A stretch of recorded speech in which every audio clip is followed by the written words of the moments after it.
For this lesson, we're going to be talking about functions. So we're going to be identifying independent and dependent variables.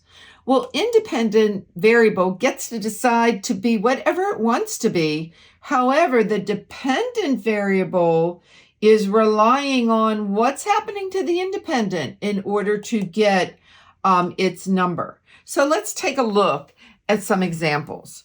We're going to identify the independent and dependent variables for each relationship that we see here.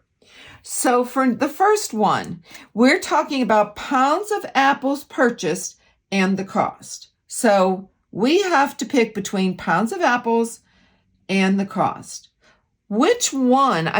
For pounds of apples, I could buy a half of a pound and then my cost wouldn't be too much. Or I could buy 5 pounds of apples because I want to make a lot of apple pie and then my cost would go up. So hopefully you've realized from my example that the independent are your pounds of apples and the dependent is the cost. How much will you have to pay? All right, let's look at the second example. So we have the temperature of a cake and how long it has been cooling. So let's see, which two things do we have here? The temperature of a cake, there's one, and how long it has been cooling is our second. So I'm not sure if you know, but when a cake comes out of an oven, it's best to let it sit out for a while and then go ahead and eat it or put it wherever you're going to put it. So when we're talking about the temperature of a cake and how long it's been cooling, it could be 5 minutes, it could be an hour. So we know that this one, how long it has been cooling, is the independent.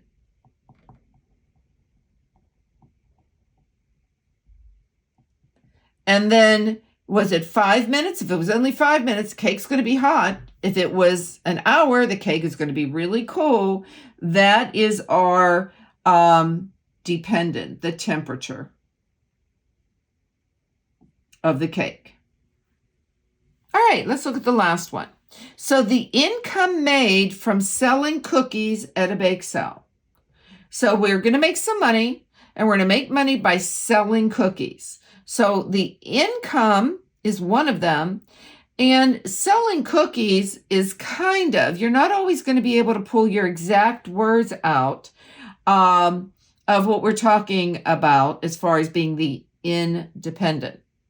So thinking about this one, we know that when we're talking about the number of cookies we have to sell, that's going to tell us how much money we would actually make.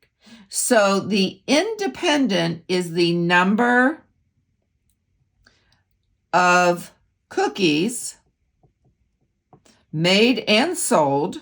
Mostly, we have to remember, sold. The dependent is going to be, okay, so what is our income going to be from the number of cookies that we sold? If this video was helpful to you today, please add a like, comment, and most importantly, subscribe for more Math with Marcia. See you again soon.